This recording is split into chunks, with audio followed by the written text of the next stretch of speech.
ಆತ್ಮೀಯ ಸ್ನೇಹಿತರೆ, ಎಲ್ಲರಿಗೂ ಗೋಲ್ ಬೋರ್ಡ್ ನ್ಯೂಸ್ ಚಾನಲ್ಗೆ ಸ್ವಾಗತ. ಈ ಒಂದು ವಿಡಿಯೋದಲ್ಲಿ ಕೇಂದ್ರ ಸರ್ಕಾರದ ಕರ್ನಾಟಕ ರೈತ ಸುರಕ್ಷಾ ಪ್ರಧಾನ ಮಂತ್ರಿ ಫಸಲ್ ಬಿಮಾ ಯೋಜನೆಯ ಮೂಲಕ ಕಳೆದ ಹಿಂಗಾರು ಹಂಗಾಮಿನಲ್ಲಿ ನೋಂದಣಿಯನ್ನ ಮಾಡಿಕೊಂಡಿರುವಂತಹ ರೈತರ ಖಾತೆಗಳಿಗೆ, ಅದರ ಜೊತೆಗೆ ಬಹಳ ಪ್ರಮುಖವಾಗಿ ಕಳೆದ ಮುಂಗಾರು ಹಂಗಾಮಿನ 2ನೇ ಹಂತದ ಬೆಳೆ ವಿಮೆ ಪರಿಹಾರದ ಮೊತ್ತ ಹಾಗೂ ಯಾರೆಲ್ಲ ಈಗಾಗಲೇ ಈ ಒಂದು ತೋಟಗಾರಿಕೆ ಇಲಾಖೆ ವತಿಯಿಂದ ಅದರಲ್ಲೂ ಕೂಡ ವಿಶೇಷವಾಗಿ ಹವಾಮಾನ ಆಧಾರಿತ ಬೆಳೆ ವಿಮೆಗೆ ನೋಂದಣಿಯನ್ನ ಮಾಡಿಕೊಂಡಿರುವಂತಹ ರೈತರ ಖಾತೆಗಳಿಗೆ ಬೆಳೆ ವಿಮೆ ಪರಿಹಾರದ ಮೊತ್ತವನ್ನ ಬಿಡುಗಡೆ ಮಾಡ್ತಾ ಇರೋ ಬಗ್ಗೆ ಮಾಹಿತಿಗಳು ಲಭ್ಯವಾಗ್ತಾ ಇದಾವೆ ಸ್ನೇಹಿತರೆ. ಸೊ ಹಾಗಾದ್ರೆ ಯಾವ ಯಾವ ಜಿಲ್ಲೆಗಳಿಗೆ ಇವತ್ತು ಬೆಳೆ ವಿಮೆ ಪರಿಹಾರದ ಮೊತ್ತ ಕ್ರೆಡಿಟ್ ಆಗ್ತಾ ಇದೆ, ಅದರ ಬಗ್ಗೆ ಕಂಪ್ಲೀಟ್ ಆದಂತಹ ಇನ್ಫಾರ್ಮೇಶನ್ ಅನ್ನ ತಮಗೆ ಈ ಒಂದು ವಿಡಿಯೋದ ಮೂಲಕ ಮಾಹಿತಿಯನ್ನ ತಿಳಿಸ್ತಾ ಹೋಗ್ತೀನಿ ಸ್ನೇಹಿತರೆ. ಹೌದು ಸ್ನೇಹಿತರೆ, ಈಗಾಗಲೇ ಕೆಲವೊಂದಿಷ್ಟು ರೈತರು ಕೂಡ ಕಮೆಂಟ್ ಗಳನ್ನ ಮಾಡೋದ್ರ ಮೂಲಕ ಮಾಹಿತಿಯನ್ನ ಒದಗಿಸಿಕೊಟ್ಟಿದ್ದಾರೆ. ಒಟ್ಟಾರೆಯಾಗಿ ಕೇಂದ್ರ ಸರ್ಕಾರದ ವತಿಯಿಂದ ಯಾರೆಲ್ಲ ಕರ್ನಾಟಕ ರೈತ ಸುರಕ್ಷಾ ಪ್ರಧಾನ ಮಂತ್ರಿ ಫಸಲ್ ಬಿಮಾ ಯೋಜನೆಯ ಮೂಲಕ ನೋಂದಣಿಯನ್ನ ಮಾಡ್ಕೊಂಡಿದ್ರಿ, ಅವ್ರಿಗೆಲ್ಲರಿಗೂ ಕೂಡ ಗುಡ್ ನ್ಯೂಸ್ ಅಂತ ಹೇಳಿ ಹೇಳ್ಬೋದು ಸ್ನೇಹಿತರೆ. ಅದರ ಜೊತೆಗೆ ವಿಶೇಷವಾಗಿ ಮಾವು ಬೆಳೆಗಾರರಿಗೂ ಕೂಡ ರಾಜ್ಯ ಸರ್ಕಾರದ ವತಿಯಿಂದ ಕೆಲವೊಂದಿಷ್ಟು ಬಿಗ್ ಅಪ್ಡೇಟ್ಗಳು ಲಭ್ಯವಾಗ್ತಾ ಇದಾವೆ ಸ್ನೇಹಿತರೆ. ಸೊ ಮಾವು ಬೆಳೆಗಾರರಿಗೆ ಪ್ರೋತ್ಸಾಹ ಧನ ಬಿಡುಗಡೆಗೆ ಸಂಬಂಧಪಟ್ಟಂತಹ ಬಿಗ್ ಅಪ್ಡೇಟ್ಗಳು ಲಭ್ಯವಾಗ್ತಾ ಇದಾವೆ.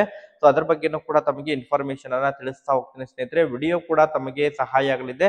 ಸೊ ಆ ಕಾರಣಕ್ಕಾಗಿ ಪ್ರತಿಯೊಬ್ರು ಕೂಡ ತಾವು ಚಾನೆಲ್ ಅನ್ನ ಸಬ್ಸ್ಕ್ರೈಬ್ ಮಾಡ್ಕೊಂಡೇ ವಿಡಿಯೋನ ವೀಕ್ಷಣೆ ಮಾಡಿ. ಅದರ ಜೊತೆಗೆ ವಿಡಿಯೋ ಇಷ್ಟವಾದ್ರೆ ತಮ್ಮ ಇನ್ನಿತರೆ ಸ್ನೇಹಿತರಿಗೂ ಕೂಡ, ರೈತ ಬಾಂಧವರಿಗೂ ಕೂಡ ವಿಡಿಯೋನ ಶೇರ್ ಮಾಡ್ಬೇಕು ಸ್ನೇಹಿತರೆ. ಹಾಗಾದ್ರೆ ಬನ್ನಿ ಸ್ನೇಹಿತರೆ, ತಡ ಮಾಡದೆ ಈ ಒಂದು ವಿಡಿಯೋನ ಪ್ರಾರಂಭಿಸೋಣ. ಹೌದು ಸ್ನೇಹಿತರೆ, ಕರ್ನಾಟಕ ರೈತ ಸುರಕ್ಷಾ ಪ್ರಧಾನ ಮಂತ್ರಿ ಫಸಲ್ ಬಿಮಾ ಯೋಜನೆಯ ಮೂಲಕ ಏನು ಕಳೆದ ಮುಂಗಾರು ಮತ್ತು ಕಳೆದ ಹಿಂಗಾರು ಹಂಗಾಮಿನಲ್ಲಿ ನೋಂದಣಿಯನ್ನ ಮಾಡಿಕೊಂಡಿರುವಂತಹ ರೈತರಿಗೆ ಈಗಾಗಲೇ ಮೊದಲನೇ ಹಂತದಲ್ಲಿ ಸುಮಾರು 425 ಕೋಟಿ ಬೆಳೆ ವಿಮೆ ಪರಿಹಾರದ ಮೊತ್ತವನ್ನ ಕೇಂದ್ರ ಸರ್ಕಾರದ ವತಿಯಿಂದ ಉತ್ತರ ಕರ್ನಾಟಕ ಭಾಗದ ಜಿಲ್ಲೆಗಳಿಗೆ ಏನು ಬಿಡುಗಡೆ ಮಾಡಲಾಗಿತ್ತು ಸ್ನೇಹಿತರೆ. ತದನಂತರ ಇನ್ನೂ ಕೂಡ ಆ ಒಂದು ಜಿಲ್ಲೆಯ ರೈತರಿಗೆ ಇನ್ನೂ ಕೂಡ ಬಹಳಷ್ಟು ರೈತರು ಬೆಳೆ ವಿಮೆ ಪರಿಹಾರದ ಮೊತ್ತವನ್ನ ಪಡೆದುಕೊಂಡಿಲ್ಲ ಸ್ನೇಹಿತರೆ. ಯಾಕಂತ ಹೇಳಿದ್ರೆ 2ನೇ ಹಂತದಲ್ಲಿ ಬೆಳೆ ವಿಮೆ ಪರಿಹಾರದ ಮೊತ್ತವನ್ನ ಜಮಾ ಮಾಡುವಂತಹ ಭರವಸೆಯನ್ನ ಕೂಡ ಕೊಟ್ಟಿದ್ರು. ಈಗಾಗಲೇ ಅದಕ್ಕೆ ಸಂಬಂಧಪಟ್ಟಂತೆ ಕಳೆದ ವಾರ ಅಷ್ಟೇ ಕೇಂದ್ರದ ಕೃಷಿ ಸಚಿವರಾಗಿರುವಂತಹ ಶಿವರಾಜ್ ಸಿಂಗ್ ಚೌಹಾಣ್ ಅವರು ಯಾವ ರಾಜ್ಯಗಳಿಗೆ ಬೆಳೆ ವಿಮೆ ಪರಿಹಾರದ ಮೊತ್ತ ಬಿಡುಗಡೆಯಾಗಿಲ್ಲ ಅದನ್ನ ರಿಲೀಸ್ ಮಾಡ್ತೀವಿ ಅನ್ನುವಂತಹ ಭರವಸೆಯನ್ನ ಕೂಡ ಕೊಟ್ಟಿದ್ರು ಸ್ನೇಹಿತರೆ. ಸೊ ಈಗಾಗಲೇ ರಾಜ್ಯಕ್ಕೂ ಕೂಡ ಬೆಳೆ ವಿಮೆ ಪರಿಹಾರದ ಮೊತ್ತವನ್ನ ರಿಲೀಸ್ ಮಾಡಿರೋ ಬಗ್ಗೆ ಮಾಹಿತಿಗಳು ಲಭ್ಯವಾಗ್ತಾ ಇದಾವೆ. ಸೊ ಹಾಗಾದ್ರೆ ಎಷ್ಟು ಪ್ರಮಾಣದಲ್ಲಿ ಈಗ ಬೆಳೆ ವಿಮೆ ಪರಿಹಾರದ ಮೊತ್ತ ಜಮಾ ಆಗ್ತಾ ಇದೆ, ಅದರಲ್ಲೂ ಕೂಡ ಬಹಳ ಪ್ರಮುಖವಾಗಿ ಕಳೆದ ಮುಂಗಾರು ಹಂಗಾಮಿನಲ್ಲಿ ನೋಂದಣಿಯನ್ನ ಮಾಡ್ಕೊಂಡಿರುವಂತಹ ರೈತರಿಗೆ 2ನೇ ಹಂತದ ಬೆಳೆ ವಿಮೆ ಪರಿಹಾರದ ಮೊತ್ತವನ್ನ ಜಮಾ ಮಾಡ್ತಾ ಬರ್ತಾ ಇದ್ದಾರೆ ಸ್ನೇಹಿತರೆ. ಉತ್ತರ ಕರ್ನಾಟಕ ಭಾಗದ ಜಿಲ್ಲೆಗಳಿಗೆ ಯಾರಿಗೆಲ್ಲ ರೈತರಿಗೆ ಜಮಾ ಆಗಿದ್ದಲ್ಲ, ಬೀದರ್ ಜಿಲ್ಲೆ, ರಾಯಚೂರು ಜಿಲ್ಲೆ, ಕಲಬುರಗಿ ಜಿಲ್ಲೆ ಆಗಿರ್ಬೋದು, ಸೊ ಗದಗ ಜಿಲ್ಲೆ ಆಗಿರ್ಬೋದು ಸ್ನೇಹಿತರೆ, ಸೊ ಬಳ್ಳಾರಿ ಜಿಲ್ಲೆ ಆಗಿರ್ಬೋದು, ಈ ಒಂದು ಜಿಲ್ಲೆಯ ರೈತರಿಗೆ ಈಗಾಗಲೇ ಮೊದಲನೇ ಹಂತದಲ್ಲಿ ಹಣ ಜಮಾ ಆಗಿರೋರಿಗೆ 2ನೇ ಹಂತದಲ್ಲಿ ಹಣ ಜಮಾ ಆಗಂಗಿಲ್ಲ ಸ್ನೇಹಿತರೆ. ಸೊ ಯಾರಿಗೆಲ್ಲ ಮೊದಲನೇ ಹಂತದಲ್ಲಿ ಬೆಳೆ ವಿಮೆ ಪರಿಹಾರದ ಮೊತ್ತ ಜಮಾವಣೆ ಆಗಿಲ್ಲ ಅಂತವರಿಗೆ 2ನೇ ಹಂತದ ಬೆಳೆ ವಿಮೆ ಪರಿಹಾರದ ಮೊತ್ತವನ್ನ ಜಮಾ ಮಾಡ್ತಾ ಬರ್ತಾ ಇದ್ದಾರೆ ಸ್ನೇಹಿತರೆ. ಈಗಾಗಲೇ ಕಲಬುರಗಿ ಜಿಲ್ಲೆ, ವಿಜಯಪುರ ಜಿಲ್ಲೆ ಮತ್ತು ಬೀದರ್ ಜಿಲ್ಲೆ ಹಾಗೂ ದಾವಣಗೆರೆ ಜಿಲ್ಲೆಯ ಕೆಲವೊಂದಿಷ್ಟು ಫಲಾನುಭವಿಗಳಿಗೆ ಹಾಗೂ ಅದರ ಜೊತೆಗೆ ಹಿಂಗಾರು ಹಂಗಾಮಿನ ಹಣ ಜಮಾ ಆಗಿದೆ ಸ್ನೇಹಿತರೆ. ಸೊ ಅದ್ರ ಜೊತೆಗೆ ಮುಂಗಾರು ಹಂಗಾಮಿನ 2ನೇ ಹಂತದ ಬೆಳೆ ವಿಮೆ ಪರಿಹಾರದ ಮೊತ್ತ ಜಮಾ ಆಗ್ತಾ ಇದೆ ಸ್ನೇಹಿತರೆ. ಒಟ್ಟಾರೆಯಾಗಿ ಫಲಾನುಭವಿಗಳಿಗೆ ಗುಡ್ ನ್ಯೂಸ್ ಅಂತ ಹೇಳಿ ಹೇಳ್ಬೋದು ಸ್ನೇಹಿತರೆ. ಅದರ ಜೊತೆಗೆ ಹಿಂಗಾರು ಹಂಗಾಮಿನಲ್ಲಿ ಯಾರೆಲ್ಲ ನೋಂದಣಿಯನ್ನ ಮಾಡ್ಕೊಂಡಿದ್ದಾರೆ, ಕರ್ನಾಟಕ ರೈತ ಸುರಕ್ಷಾ ಪ್ರಧಾನ ಮಂತ್ರಿ ಫಸಲ್ ಬಿಮಾ ಯೋಜನೆಗೆ ಹಿಂಗಾರು ಹಂಗಾಮಿನಲ್ಲಿ ನೋಂದಣಿಯನ್ನ ಮಾಡ್ಕೊಂಡಿರುವಂತಹ ರೈತರ ಖಾತೆಗಳಿಗೂ ಕೂಡ ಹಣ ವರ್ಗಾವಣೆ ಆಗ್ತಾ ಇದೆ ಸ್ನೇಹಿತರೆ. ಈಗಾಗಲೇ ಹಿಂಗಾರು ಹಂಗಾಮಿನ ಮೊತ್ತವನ್ನ ಕೂಡ ರಿಲೀಸ್ ಮಾಡಿದರೆ ಸ್ನೇಹಿತರೆ. ಹಿಂಗಾರು ಹಂಗಾಮಿನಲ್ಲಿ ಯಾರೆಲ್ಲ ನೋಂದಣಿಯನ್ನ ಮಾಡ್ಕೊಂಡಿದ್ದಾರೆ, ಸುಮಾರು ರಾಜ್ಯಾದ್ಯಂತ 3 ಲಕ್ಷ ರೈತರು ಹಿಂಗಾರು ಹಂಗಾಮಿನಲ್ಲಿ ನೋಂದಣಿಯನ್ನ ಮಾಡ್ಕೊಂಡಿರೋ ಬಗ್ಗೆ ಅಂಕಿ ಅಂಶಗಳು ಈಗಾಗಲೇ ದೊರಕಿದ್ದು. ಸೊ ಅದರ ಒಂದು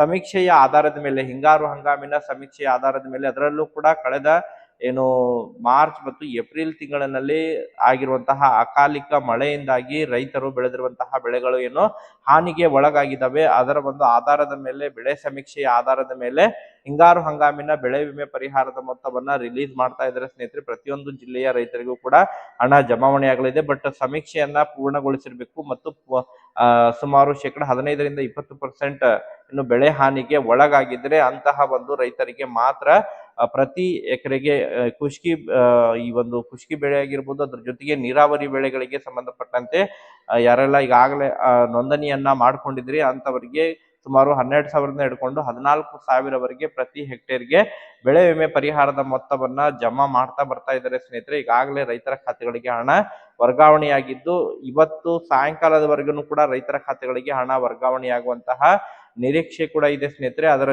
ಜೊತೆಗೆ ಯಾರೆಲ್ಲ ಈಗಾಗಲೇ ಈ ತೋಟಗಾರಿಕೆ ಇಲಾಖೆ ವತಿಯಿಂದ ತೋಟಗಾರಿಕೆ ಬೆಳೆಗಳಿಗೆ ಸಂಬಂಧಪಟ್ಟಂತೆ ಕೂಡ ಕೆಲವೊಂದಿಷ್ಟು ಮಾಹಿತಿಗಳು ಲಭ್ಯವಾಗ್ತಾ ಇದಾವೆ ಸ್ನೇಹಿತರೆ. ಸೊ ಹವಾಮಾನ ಆಧಾರಿತ ಬೆಳೆ ವಿಮೆಗೆ ಕಳೆದ ಹಿಂಗಾರು ಹಂಗಾಮು ಮತ್ತು ಮುಂಗಾರು ಹಂಗಾಮಿನಲ್ಲಿ ಯಾರೆಲ್ಲ ನೋಂದಣಿಯನ್ನ ಮಾಡ್ಕೊಂಡಿದ್ರು ಅವರಿಗೆ ಇನ್ನೂ ಕೂಡ ಬೆಳೆ ವಿಮೆ ಪರಿಹಾರದ ಮೊತ್ತ ಜಮಾ ಆಗಿದ್ದಿಲ್ಲ. ಅಂತವರಿಗೆ ಬೆಳೆ ವಿಮೆ ಪರಿಹಾರದ ಮೊತ್ತವನ್ನ ಹಿಂಗಾರು ಹಂಗಾಮಿನ ಬೆಳೆ ವಿಮೆ ಪರಿಹಾರದ ಮೊತ್ತವನ್ನ ಹವಾಮಾನ ಆಧಾರಿತ ಬೆಳೆ ವಿಮೆ ಪರಿಹಾರದ ಮೊತ್ತ ರೈತರ ಖಾತೆಗಳಿಗೆ ಜಮಾ ಆಗ್ತಾ ಇದೆ ಸ್ನೇಹಿತರೆ.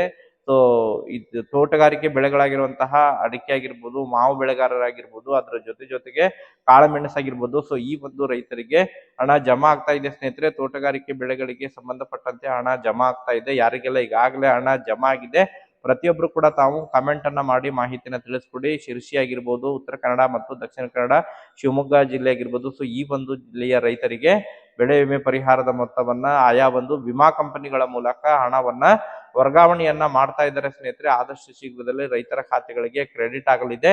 ಅದರ ಜೊತೆಗೆ ಈ ಬಾರಿ ಏನು ಮಾವು ಬೆಳೆಗಾರರು ಸಂಕಷ್ಟದಲ್ಲಿದ್ದಾರೆ. ಯಾಕಂತ ಹೇಳಿದ್ರೆ ಏನು ಯುದ್ಧದ ಕಾರಣಕ್ಕಾಗಿ ಏನು ಮಾವು ಎಕ್ಸ್ಪೋರ್ಟ್ ಆಗದೇ ಇರುವಂತಹ ಕಾರಣಕ್ಕಾಗಿ ಕಡಿಮೆ ಬೆಲೆಗೆ ಏನು ಬಹಳಷ್ಟು ಪ್ರಮಾಣದಲ್ಲಿ ಈಗ ಹಾನಿಗೊಳಗಾಗಿರುವಂತಹ ಕಾರಣಕ್ಕಾಗಿ ಆ ಬೆಲೆ ಸರಿಯಾದಂತಹ ಬೆಲೆ ದೊರಕದೇ ಇರುವಂತಹ ಕಾರಣಕ್ಕಾಗಿ ಪ್ರೋತ್ಸಾಹ ಧನವನ್ನ ನೀಡಬೇಕು ಎನ್ನುವಂತಹ ಕಾರಣಕ್ಕಾಗಿ ಅದರಲ್ಲೂ ಕೂಡ ಈ ಮಳೆಯಿಂದಾಗಿ ಏನು ಸ್ವಲ್ಪ ಪ್ರಮಾಣದಲ್ಲಿ ಹಾನಿಗೆ ಒಳಗಾಗಿರುವಂತಹ ಕಾರಣಕ್ಕಾಗಿ ಯಾರೆಲ್ಲ ಈಗಾಗಲೇ ಇನ್ಶೂರೆನ್ಸ್ ಅನ್ನ ಮಾಡಿಸಿದರೆ ಮಾವು ಬೆಳೆಗಾರರಿಗೆ ಪ್ರೋತ್ಸಾಹ ಧನವನ್ನ ಕೂಡ ನೀಡ್ಲಿಕ್ಕೆ ಈಗ ರಾಜ್ಯ ಸರ್ಕಾರ ಚಿಂತನೆ ಕೂಡ ನಡೆಸ್ತಾ ಇದೆ ಸ್ನೇಹಿತರೆ. ಸೊ ಅದಕ್ಕೆ ಸಂಬಂಧಪಟ್ಟಂತೆ ಸುಮಾರು 320 ಕೋಟಿ ಬೆಳೆ ವಿಮೆ ಪರಿಹಾರದ ಮೊತ್ತವನ್ನ ರಿಲೀಸ್ ಮಾಡಬೇಕು ಮಾವು ಬೆಳೆಗಾರರಿಗೆ ಸಂಬಂಧಪಟ್ಟಂತೆ ಎನ್ನುವಂತಹ ಚರ್ಚೆಗಳು ಕೂಡ ನಡೀತಾ ಇದಾವೆ ಸ್ನೇಹಿತರೆ. ಸೊ ಒಟ್ಟಾರೆಯಾಗಿ ಯಾರೆಲ್ಲ ಮಾವು ಬೆಳೆಗಾರರಿಗೆ ಸಂಬಂಧಪಟ್ಟಂತೆ ಕಾಯ್ತಾ ಇದ್ದೀರಾ ಈ ಪ್ರೋತ್ಸಾಹ ಧನಕ್ಕೆ ಸಂಬಂಧಪಟ್ಟಂತೆ ಆದಷ್ಟು ಶೀಘ್ರದಲ್ಲೇ ಮುಂದಿನ ವಾರ ಅದರ ಬಗ್ಗೆ ಚರ್ಚೆಯನ್ನ ಮಾಡೋದ್ರ ಮೂಲಕ ಅಂತಿಮವಾದಂತಹ ನಿರ್ಧಾರವನ್ನ ತೆಗೆದುಕೊಳ್ಳಲಾಗುವುದು ಎಂಬುದರ ಬಗ್ಗೆ ಮಾಹಿತಿಗಳು ಈಗಾಗಲೇ ಕೇಳಿಬರ್ತಾ ಇದ್ದಾವೆ ಸ್ನೇಹಿತರೆ. ಸೊ ವೇಟ್ ಮಾಡಿ ಅದರ ಬಗ್ಗೆ ಅಪ್ಡೇಟ್ಗಳು ಲಭ್ಯವಾದರೆ ತಮಗೆ ಇನ್ಫಾರ್ಮೇಶನ್ ಕೂಡ ತಿಳಿಸುವಂತಹ ಪ್ರಯತ್ನ ಕೂಡ ಮಾಡ್ತಾ ಹೋಗ್ತೀನಿ ಸ್ನೇಹಿತರೆ. ಸೊ ಒಟ್ಟಾರೆಯಾಗಿ ಯಾರೆಲ್ಲ ಕರ್ನಾಟಕ ರೈತ ಸುರಕ್ಷಾ ಪ್ರಧಾನ ಮಂತ್ರಿ ಫಸಲ್ ಬಿಮಾ ಯೋಜನೆ ಮೂಲಕ ಏನು ಬೆಳೆ ವಿಮೆ ಪರಿಹಾರದ ಮೊತ್ತಕ್ಕಾಗಿ ವೇಟ್ ಮಾಡ್ತಾ ಇದ್ದೀರಾ. ಸೊ ಇವತ್ತು 2ನೇ ಹಂತದ ಬೆಳೆ ವಿಮೆ ಪರಿಹಾರದ ಮೊತ್ತ ಸಾಯಂಕಾಲದವರೆಗೆ ರೈತರ ಖಾತೆಗಳಿಗೆ ನೇರವಾಗಿ DBT ಮೂಲಕ ಹಣ ಸಂದಾಯವಾಗಲಿದೆ ಸ್ನೇಹಿತರೆ. ಆದ್ರೆ ರೈತರು ಕಡ್ಡಾಯವಾಗಿ KYC ಮತ್ತು ಸೆಂಟ್ರಲ್ ಫಾರ್ಮರ್ ಐಡಿಯನ್ನ, ಯಾಕಂತ ಹೇಳಿದ್ರೆ DBT ಕಡ್ಡಾಯ ಮಾಡಿದ್ರು, ಬಟ್ DBT ಜೊತೆಗೆ ಈಗ ಸೆಂಟ್ರಲ್ ಫಾರ್ಮರ್ ID ಕಡ್ಡಾಯ ಮಾಡಿರುವಂತಹ ಕಾರಣಕ್ಕಾಗಿ ಪ್ರತಿಯೊಬ್ಬ ರೈತರು ಕೂಡ ಸೆಂಟ್ರಲ್ ಫಾರ್ಮರ್ ಐಡಿಯನ್ನ ಪೂರ್ಣಗೊಳಿಸಿ ಸ್ನೇಹಿತರೆ. ಯಾರೆಲ್ಲ ಈಗಾಗಲೇ ಮ್ಯಾಕ್ಸಿಮಮ್ ಆಗಿ ಮಾಡಿದ್ದಾರೆ, ಯಾರೆಲ್ಲ ಮಾಡಿಲ್ಲ ಆದಷ್ಟು ಶೀಘ್ರದಲ್ಲಿ ಪೂರ್ಣಗೊಳಿಸಿ ತಮಗೆ ಹಣ ನೇರವಾಗಿ DBT ಮೂಲಕ ರೈತರ ಖಾತೆಗೆ ಜಮಾ ಆಗಲಿದೆ. ಸೊ ಮತ್ತೆ ಇದಕ್ಕೆ ಸಂಬಂಧಪಟ್ಟಂತೆ ಅಪ್ಡೇಟ್ಗಳು ಲಭ್ಯವಾದರೆ ಇನ್ಫಾರ್ಮೇಶನ್ ತಿಳಿಸ್ಕೊಡ್ತೀನಿ. Thank you for watching this video.